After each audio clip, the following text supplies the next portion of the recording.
morning. My name is Corey Jefcoat. If you do not know me, I'm the youth pastor here at First Baptist, and I have the honor to preach this morning, which is always exciting and love whenever I have the opportunity to do so.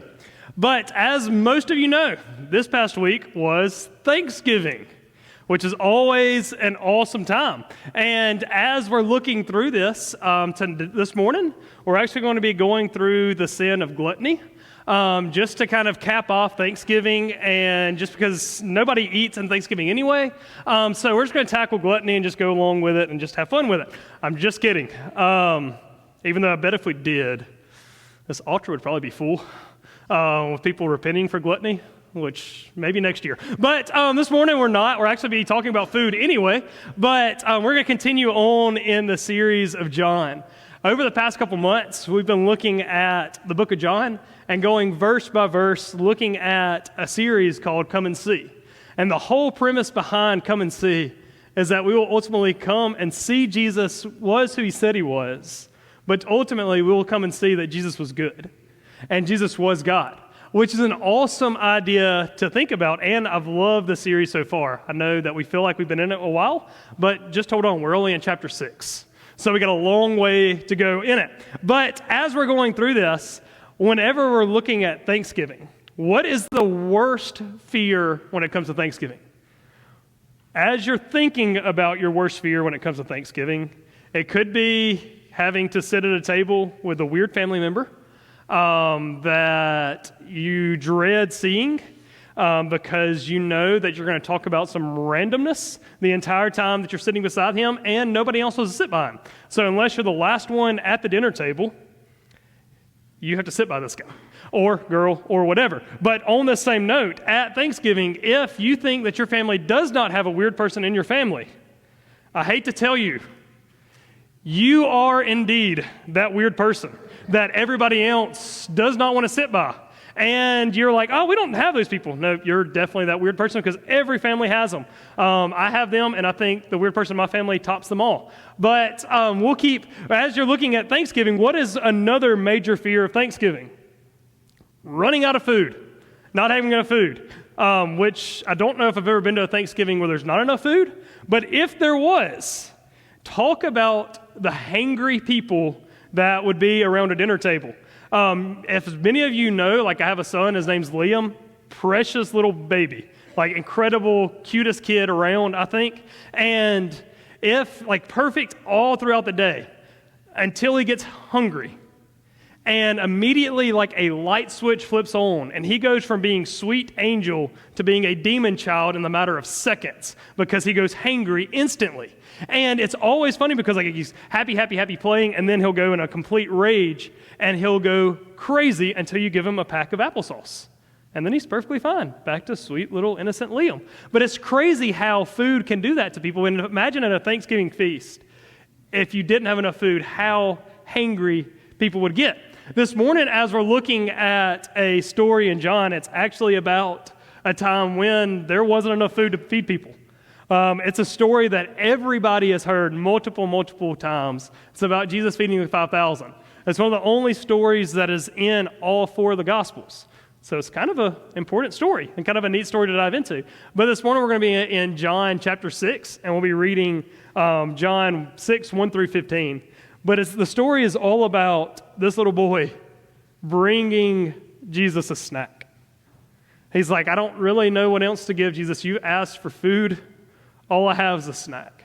I don't know what you can do with it, but Jesus, I'm trusting you with it. And so as we get into the story, I'll start reading in chapter 6, verse 1. It says this: After this, Jesus went away to the other side of the Sea of Galilee, which is the Sea of Tiberias. And a large crowd has followed him because they saw signs that he was doing on the sick. Jesus went up on the mountain, and there he sat down with his disciples. Now the Passover, the feast of the Jews, was at hand. Lifting up his eyes then and seeing that a large crowd was coming towards him, Jesus said to Philip, Where are we to buy bread so that these people may eat? And he said this to test them, for he himself knew what he would do. Philip answered, 200 denarii worth of bread would not be enough for each of them to get a little. One of his disciples, Andrew, Simon Peter's brother, said to him, There is a boy here who has 5 barley loaves and 2 fish, but what are they for so many? Jesus said, "Have the people sit down." Now there was much grass in the place, so the men sat down, about 5,000 in number. Jesus then took the loaves, and when they had given thanks, he distributed them those who were seated.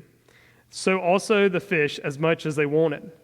And when they had eaten their fill, he told the disciples, "Gather up the leftover fragments, that nothing may be lost." So they gathered them up and filled 12 baskets with fragments from the 5 barley loaves left by those who had eaten. When the people saw the signs and what they had done, they said, "This is indeed the prophet who has come into the world."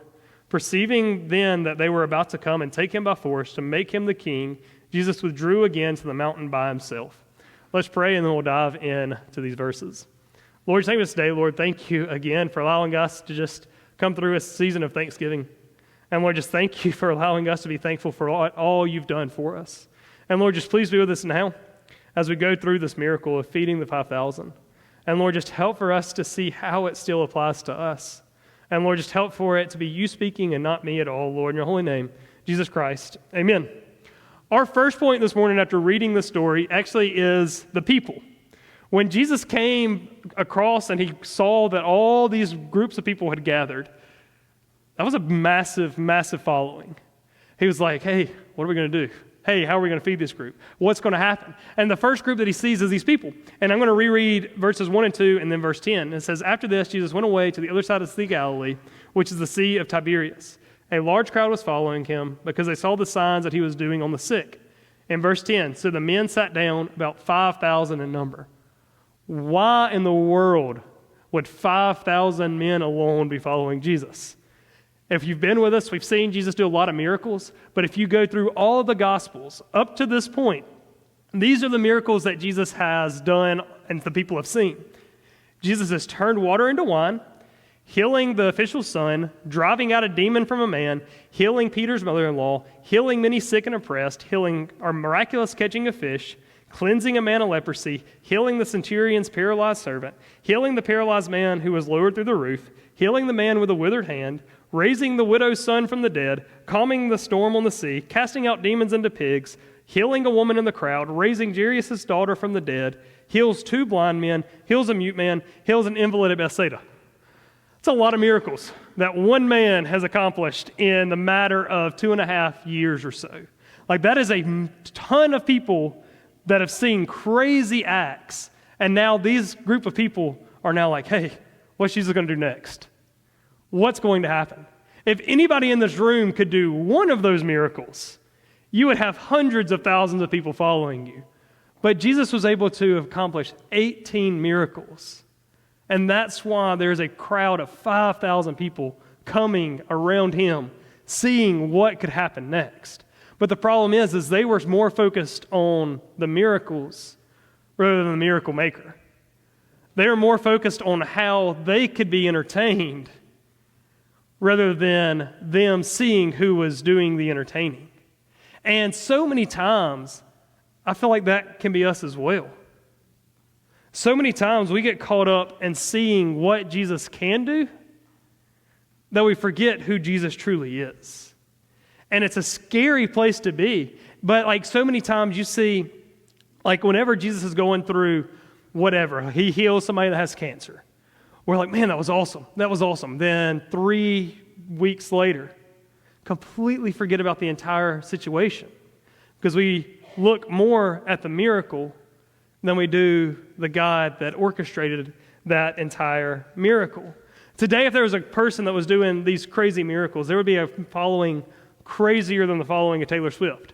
There would be more and more people than there are Swifties in the entire world coming after seeking who's doing this. But yet, as this group was coming, Jesus saw, hey, these people need something. These people are seeking something. What are these people seeking? The people are seeking a miracle. But whenever they get so caught up in the miracle that they forget who the miracle maker is, there becomes a really huge disconnect. This group were following Jesus because of what he can do, because they saw him as a massive celebrity. And churches today, so many times people will come to be entertained rather than to build a relationship with Christ, which is exactly what Jesus does not want. Jesus does not want the massive following to exalt him. He wants the massive following so that people can see God through him, which is a big thing that we need to keep in mind as we go through this. But a question I have before we go to the second point. Are you coming to church? Are you coming to Jesus to be entertained by him? Or are you coming to church and coming to Jesus to build a relationship with him? Because there's two massive differences. Because people can be entertained without being connected. But to have a relationship, you have to be connected to Christ. But let's keep on going. In John 6, 3 through 9, it says this. Jesus went up the mountain, and there he sat down with his disciples. Now the Passover, the feast of the Jews, was at hand. Lifting up his eyes then and seeing a large crowd was coming towards him, Jesus said to Philip, "Where are we to buy bread so that these people may eat?" He said this to test him, for he himself knew what he would do. Philip answered, 200 denarii worth of bread would not be enough for each of them to get a little. One of his disciples, Andrew, Simon Peter's brother, said to him, "There's a boy here who has 5 barley loaves, 2 fish, but what are they for so many?" This is a story that I love because I guess it's my engineering mind working, but it's a lot of numbers, and numbers make me happy. I know that's weird to a lot of you, but I love numbers. And whenever I was looking at this, I was like, wow, like 5,000 people. Can I even imagine what 5,000 people is? And then the idea that Jesus goes up to Philip and says, "Hey, Philip, we need to find food. Not for the 12, but we need to find food for the 5,000. So Philip's over here thinking, okay, God, how? If I had 200 denarii worth of bread, I have no idea how to feed this group of people. And even in today's time, trying to feed 5,000 at a moment's notice would be insane. It'd be like us, hey, right after church, we're all going to go to McDonald's. We're all going to order 5,000 hamburgers and wait and see how long that would take and see how panicked the cooks there would be. But in biblical times, there weren't fast food restaurants, there weren't commercial kitchens. So this idea of feeding 5,000 people was absolutely insane. Like, no part of it makes sense. And if you're trying to process that because you're a cook, you are probably having an anxiety attack right now because there's no chance. Like, it's impossible. But what's also interesting is Jesus asked Philip this question because Philip was the local guy. Philip was the guy that had grown up in this area. He knew all the local hole-in-the-wall restaurants. So he's like, hey, Philip, where can a place be to feed 5,000 people? Philip's like, Jesus, you're crazy. You're absolutely insane. It doesn't make sense. But then another part of this fun math problem that I decided to do in my own head, actually not in my head, with my own calculator, was this. These are insights that are provided by Numbeo and their overview for food and other expenditures worldwide. Their data suggests that the average cost of food per week for one person is $79.08. So for 1 week, one person, $79.08. Still seems like a long shot, but that means the average meal for one person is $3.76 a person. Good luck trying to go to Taco Bell for $3.76 anymore, but that's what this said. So to feed 5,000 people, one meal would cost $18,800. $18,800. Pocket change, right? That's what Jesus is asking Philip to do. Hey, Philip, where are we going to feed all these people? Philip's like, we can't. It's impossible. Keeps adding to the miracle.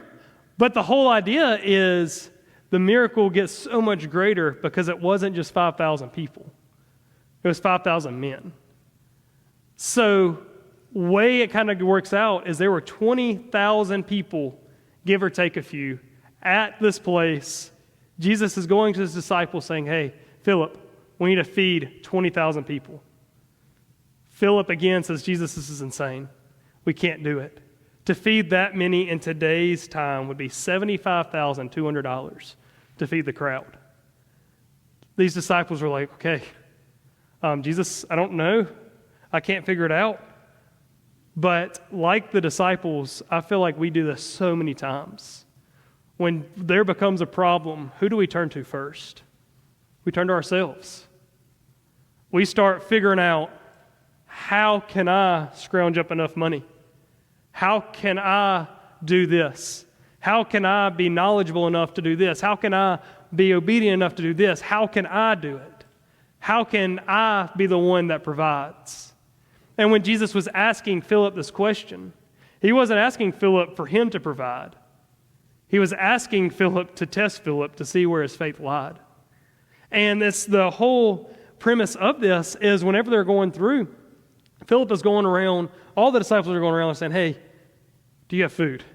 Hey, we need food. Hey, where can we get food? So then this little boy comes up, or Andrew comes up with this little boy. Little boy says, well, I mean, I have this basket. I have 5 fish and 2 pieces of bread.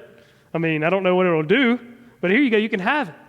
And to put that whole idea into perspective, the D.A. Carson writes this about the little bitty Lunchable that this little boy had. The small fish were probably pickled fish to be eaten as a side dish with small cakes of barley. Andrew's point, of course, was that this tiny meal was inadequate to the need. John mentions it to heighten the miracle. So this little boy has little bitty finger food. Like that's what he's giving to Jesus to feed the multitudes. Like it doesn't make sense.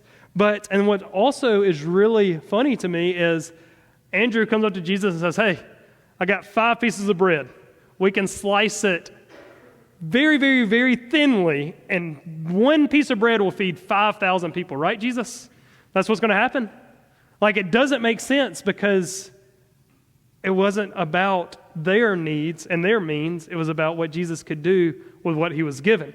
So whenever we look at this, we so often get caught up in the miracle that happened that we forget the sacrifice of the boy. This boy came to Andrew and said, hey, Andrew, here's my lunch. This is all I have. Hey, Andrew, like I know you're asking for food, and this isn't much, but here you go. I don't know how far it's going to go. I don't know what you can do with it, but here's this. So Jesus was offered all that this little boy had. And this little boy's lunch was probably made by his mom, and it was probably enough to get him through the day.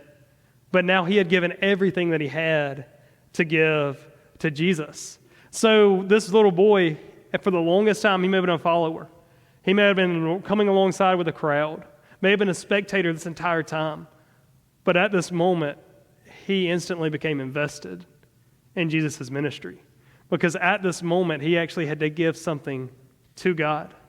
He actually had to give something to Jesus. He was now no longer just on the sidelines, but now he was actively in the miracle. He was actively watching what Jesus was about to do. So a question comes is this.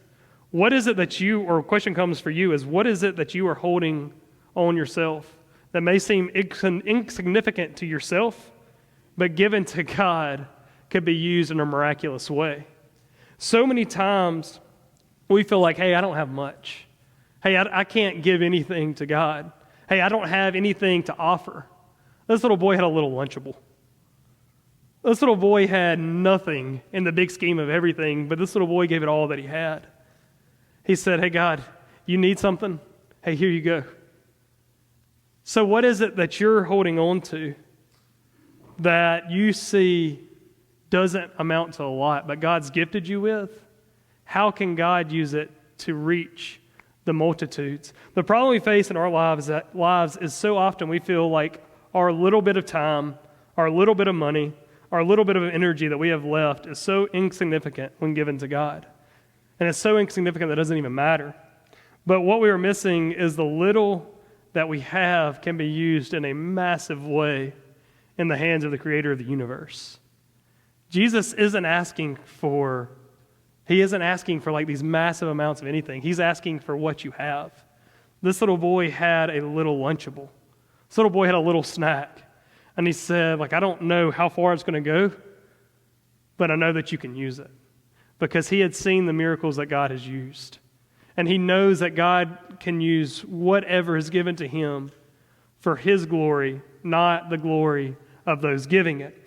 So our problem is that we don't want to give up what little that we have in the big scheme of the gospel. which is a terrifying place to be. You may think, like, God, like I have all this talent, I have all these abilities, I have all these different things, and we use them to boast up ourselves.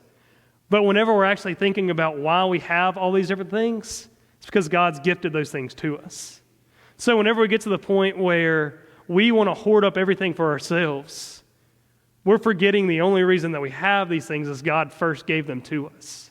So whatever we have to offer God was His in the first place. Whatever time, whatever abilities, whatever money, whatever energy, whatever we have to offer God, God's already given it. So how can we use what God has given us to give back to His glory? But we'll keep on reading. In John 6:10-15, it says this. Jesus said, "Have the people sit down." Now there was much grass in the place, so the men sat down, about 5,000 in number. Jesus took the loaves, and when He had given thanks, He distributed them to those who were seated. So also the fish as much as they wanted. And when they had eaten their fill, He told His disciples, "Gather up the leftover fragments, that nothing may be lost." So they gathered them up and filled 12 baskets with fragments from the 5 barley loaves left by those who had eaten. When the people saw the signs that He had done, they said, "This indeed is the prophet who has come into the world." Perceiving then that they were about to come and take Him by force to make Him king, Jesus withdrew again to the mountain by Himself. We've seen the people, we've seen the problem. Now let's look at the plan. The plan that Jesus has in place for this entire situation. His plan was another miracle. His plan was that people would see God and not Him. His plan is always perfect. And His plan always points to God. But what's so funny about this plan is it doesn't make sense. Like, get this whole situation. Jesus has 5,000 people plus around Him. These people are getting hungry. It's getting nighttime, like it's time to eat. And like I said earlier, like when Liam gets hungry, he gets hangry, and it's no longer, let's listen, but let's try to find this boy something to eat. That's the same situation that's happening here. These people are getting hangry. And as they're getting hungry, and as you get hungry, what's the last thing you want to do? Or what's the first thing that comes to your mind is food. Like right now, you're probably thinking, what lunch can I eat? What turkey dressing can I eat? Anything like that. And like you're trying to think of other opportunities to fill your belly rather than listen to anything else. So this crowd is now around Jesus, getting hungry, and Jesus says, "Hey, tell them to sit down. Just tell them to sit down." Again, if you're hungry, you're not necessarily wanting to sit down and just wait. You're trying to figure out what's next. So Jesus says, "Go sit down." And what's interesting about this whole story is these people obey. These people are like, "Okay, Jesus, I don't know why. I don't know what you're doing, but if you tell me to sit down, I'm going to sit down." And what's interesting is whenever we see Jesus' plan in our own lives, about 99% of the time, it makes zero sense to us. We don't understand it because we don't see the entire plan. God will call us to take one step, so we're obedient in that one step, but we don't see the next step after that. So whenever we see Jesus' plan in this scenario, it's saying, be obedient. Take the step. Sit down. Do what God says. Like, it doesn't make sense to us because sitting down when you're hungry doesn't make sense. Sitting down in an open field when you see Jesus with a basket full of fish and bread for 5,000 people makes absolute no sense. But the obedience to Jesus is what is the key to His entire plan. His plan doesn't make sense because His plan isn't for us to understand completely. His plan is for us to be obedient to the small things so that God will show us the bigger things along the way. But Jesus then takes the snack that the boy had, prayed over the meal. His prayer isn't like our normal blessing over food like we would think, and it doesn't really say what the prayer was. But a lot of different commentaries kind of boiled it down to this. It is most likely the Jewish thanksgiving that would be similar to this prayer. "Blessed art thou, O Lord our God, King of the universe, who brings forth bread from the earth." Jesus blesses God. He thanks God. He does not bless the food. which is always an interesting concept, especially as we're coming off of Thanksgiving. Is like so often we get so caught up in being thankful. We're thankful for family, thankful for our house, thankful for all these different things. But are we thankful to God for giving us all those opportunities, all those things? Like God is ultimately the one that we should be giving thanks to. But so often we forget him in the complete picture. We forget to thank God. We begin to thank ourselves. And so often in this time of Thanksgiving is like, how many times have you thanked God this past week? Thanked God for being the creator of the universe. Thank God for allowing you to have an income to buy food. Thanking God for allowing the food to be made. Thanking God for everything that you've done this week. But so often we completely forget about thanking God, which is a terrible place to be, because we forget about the creator and sustainer of the universe, and then we start thinking about ourselves. So when Jesus was going through and blessing the food, he was blessing the food so people could see God and not himself. Throughout the entire miracle, people were flocking to him. People were coming to him because they've seen things he could do.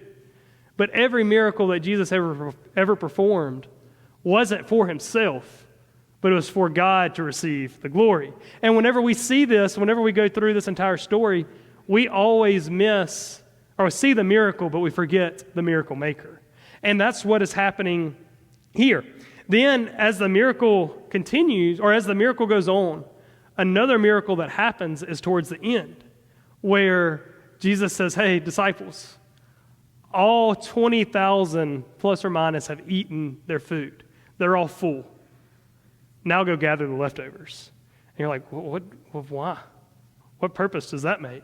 And then D.A. Carson also writes this. After it says all are satisfied, all had enough to eat, John portrays this as a miracle. This is an ample provision of the Lord who declares, my people will be filled with my bounty. Though the Lord has abundance to meet the needs of the people, he will let nothing be wasted. Collecting what was left over at the end of the meal was a Jewish custom. What a miracle. Jesus took a tiny little basket, 5 little pieces of bread and 2 fish, and was able to feed an entire multitude. But the multitude at the end, or the leftovers at the end, were never wasted, because whenever God performs something and God has a plan, whatever is left is not wasted. God doesn't waste anything in his plan. As a Christian, our lives may be straying left and right, but whatever we're called to do is not wasted in the overall arching plan of God. God doesn't waste things. God uses everything together for his glory and his plan, which is so crazy to think about. It's so hard to imagine, because so many times in our life, we feel like, man, we wasted a moment. We've wasted an opportunity. We've wasted this, we've wasted that. But in the big scheme of the gospel, God is still in control, and God is still working his plan through all of our wastefulness, because God does not waste anything. All the miracles at this point that Jesus had done may seem like a waste in the big scheme of things. Like Jesus had performed miracle after miracle after miracle after miracle. He has a massive following, but this massive following is more focused on the miracles rather than Jesus. More focused on the miracles rather than God. So like in the big scheme of things, you're like, okay, Jesus, like it's kind of wasted now, right? Like it doesn't seem like there's a point to it. Like you've accrued this massive following. So what's the point? And so many times we can get caught up in that same idea. Unless there's a massive result, unless there's a great outcome from a situation, so many times we feel like that entire opportunity was wasted. So many times we feel like it was pointless. And I'm guilty of that as well. Like if we go to like a youth event or whatever, and nobody gets saved, or either just one person gets saved, so many times I can get in my mind and be like, man, that was kind of pointless. That was kind of a waste. Like, why did we waste our money? Why did we waste our energy? Why do we do this? And I know y'all are thinking to me like, Corey, that's terrible. But just think, like, how many times in your life Have you felt like things have been a disappointment because it's not the outcome that you wanted, but it's an outcome that God wanted anyway? And a story that has always stuck with me. There's a well-known story by a pastor named Mordecai Ham. He was a pastor in Kentucky who was preaching one Sunday, and in the congregation that day, a teenage boy came to know Christ through salvation. Mordecai may have thought really nothing of it. Hey, this teenage boy got saved.